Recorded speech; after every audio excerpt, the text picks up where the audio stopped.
नमस्कार दोस्तों, मैं हूं राहुल सिंह। आप सभी का स्वागत है आपके YouTube चैनल मैथ मंत्र स्टडी में।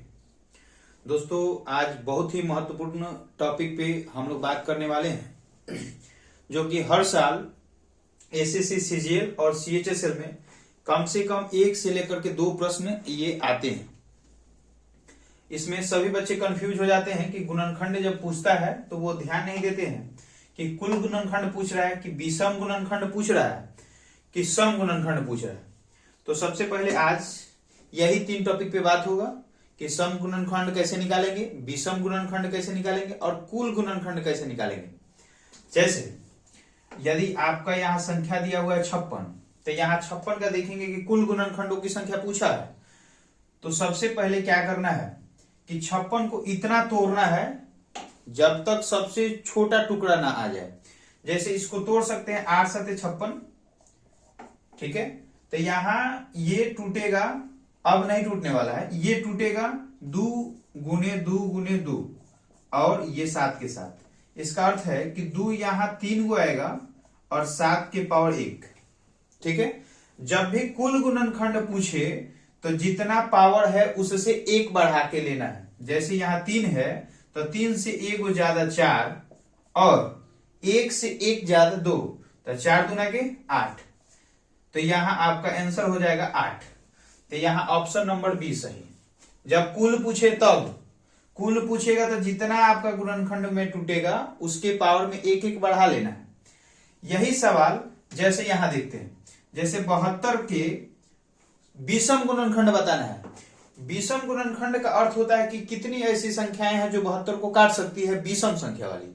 जैसे यहां समझेंगे, इसको तोड़ सकते हैं 8 9 72। आप किसी भी रूप में तोड़िए, लेकिन सबसे निचले पौधान तक तोड़ते जाना है।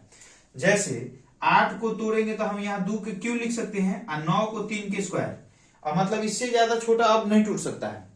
तो यहां हमसे पूछा क्या गया है, यहाँ विषम वाला पूछा है। तो याद रहे कि जब भी विषम पूछे, तो जब विषम पूछेगा तो सम वाला को छोड़ देना है, अब विषम वाला जितना है उससे 1 बढ़ा लेना है। तो 2 गो है तो 1 3 गो, पावर 2 है तो 3 कर लेना है। तो इसका भी ऑप्शन नंबर बी सही होगा। जब विषम पूछेगा तो सम वाला को छोड़ देना है। और ध्यान रहे कि जब सम वाला पूछेगा तब क्या करना है। तो आते हैं इसमें, ये 3 नंबर प्रश्न में। जैसे 96 है, 96, तो 96 को तोड़ेंगे तो 12 8 96 होता है। और इसको तोड़ सकते हैं कि 4 3 12, और इसको तोड़ सकते हैं 2 के पावर 3। इसको लिख सकते हैं 2 के पावर 2, ये 3, ये 2 के पावर 3। तो कुल मिला के ये हो जाएगा कि 2 यहाँ है 2 यहाँ है, तो 2 के पावर 5 लिख सकते हैं, और 3 यहाँ है तो 3 के पावर 1। तो यहां ये पूछा गया आपसे कि सम गुणनखंड बताइए, मतलब सम संख्या वाला कितनी ऐसी संख्या है जो 96 को काट सकता है। तो जब भी सम वाला को कहेगा तो सम वाला ज्यों का त्यों, मतलब 5 है तो 5 के 5, ठीक है। और विषम वाला में 1 बढ़ा लेना है। तो यहां 1 है तो 2, तो 5 दूना के 10।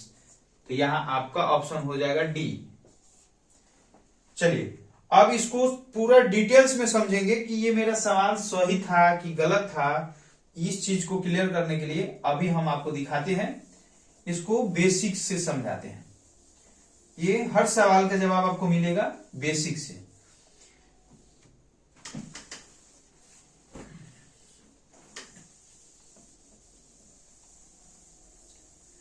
जैसे देखिए, यहां 56 के कुल गुणनखंड बोला है ना, तो देखिए 56 को कौन कौन सी संख्या काट सकती है, उसी को गुणनखंड बोला जाता है।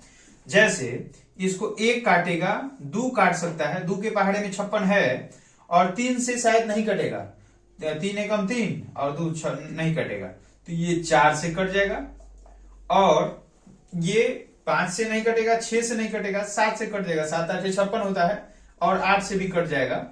और उसके बाद 9 से नहीं कटेगा, 10 से नहीं कटेगा, 11 से नहीं कटेगा, 12 से भी नहीं कटेगा, और 13 14, 14 चौका 56, और उसके बाद सीधे 28 से कटता है, और उसके बाद यहां लिख देते हैं 28 से कटेगा, और उसके बाद सीधे 56 से कटेगा।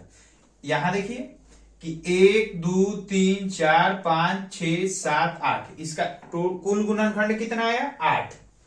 यहां 8 आया है। यही सवाल में कहता कि 56 के विषम गुणनखंड बताइए। विषम गुणनखंड, विषम गुणनखंड। जब विषम गुणनखंड पूछेगा तो देखिए क्या करते हैं। 56 को हम तोड़े थे ना, 8 से 56, तो यहां लिखेंगे 8 को 2 के पावर 3 और 7 के पावर 1।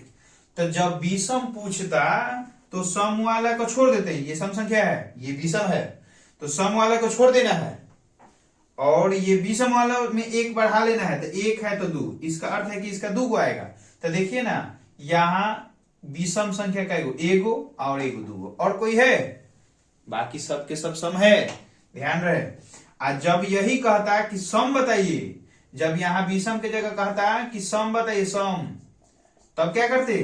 तब यहां ये करते कि इसको ज्यों का त्यों, मतलब 3 का 3, इसका पावर जो है 3 का 3, इसमें एगो बढ़ा लेना है, तो 3 दूना के 6, तो 6 को आ जाएगा। तो देखिए 6 को सम आया कि नहीं? 1 2 3 4 5 6। उम्मीद है कि आप लोग को ये बातें समझ में आ गई होगी। अब तो अब इसी प्रकार से देखिए, ये सब छोटी संख्या इसलिए दिए हैं कि आपको ये समझ में आ जाए, अब तब बड़ी बड़ी संख्या कोई भी हो आसानी से बना पाएंगे। तो अब आपको हम यहां समझाते हैं। अब यहां ध्यान देंगे,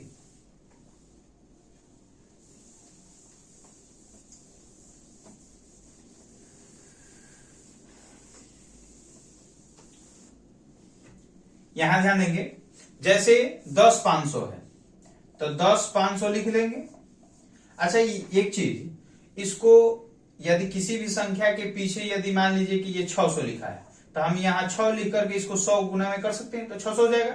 तो इसमें भी पीछे 2 जीरो है, तो जब 2 जीरो है तो इसको नहीं लिख सकते हैं कि 105 गुना 100, आराम से हो जाएगा। अब 105 को तोड़ सकते हैं, 21 5 105 होता है ना। अब ये उसके बाद इसको लिख सकते हैं 25 चौका 100 लिख सकते हैं। अब 21 टूटने वाला है, तो 3 7 21 टूटेगा, तो 3 गुना 7। अब 5 अब नहीं टूटेगा, तो 5 के 5। अच्छा, ये 25 टूटेगा, तोड़ते जाना है वहां तक जहां सबसे कम आ जाए, मतलब सबसे छोटा टुकड़ा मंगाना है। तो इसको तोड़ना है 5 गुने 5, और 4 को तोड़ना है 2 गुना 2। तो अब यहां कि 2 के पावर कितना है? तो 2 गो, और यहां 3 का एगो है तो एगो, और 5 कितना है? तो 3 गो, 1 2 3, तो पावर 3, और 7 कितना है? तो 7 एगो। हाँ, अब यहां तीनों जवाब आप ले लीजिए। जब कहेगा कि कुल गुणनखंड बताइए, कुल गुणनखंड, कुल गुणनखंड, तो कुछ नहीं करना है, इसमें एगो बढ़ाएंगे 3, और इसमें एगो बढ़ाएंगे 2, और इसमें एगो बढ़ाएंगे 4, और इसमें एगो बढ़ाएंगे 2, तो 3 दूना के 6, अच्छा चौका 24, 24 दूना 48। तो आपका जवाब रहा ये, क्योंकि यहां कुल गुणनखंड पूछा है। इसी में आपको सिखाते हैं सम गुणनखंड और विषम गुणनखंड। तो जब सम पूछेगा तो सम गुणनखंड, तो सम गुणनखंड जब पूछेगा तो देखिए क्या करना है।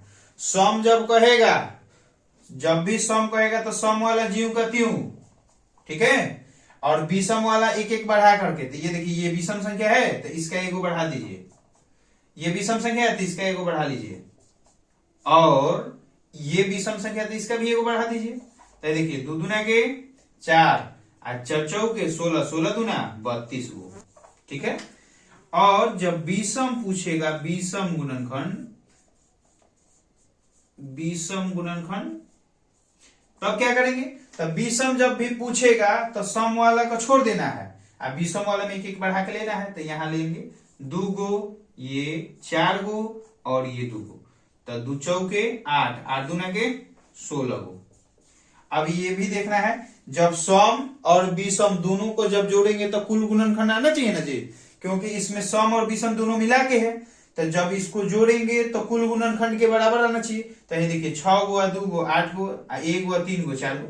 तो उम्मीद है कि आपको ये बातें समझ में आ गई होगी। तो अब कितना भी बड़ा अंक रहे उसको उतना अंक तक तोड़िए जब तक वो छोटा ना आ जाए।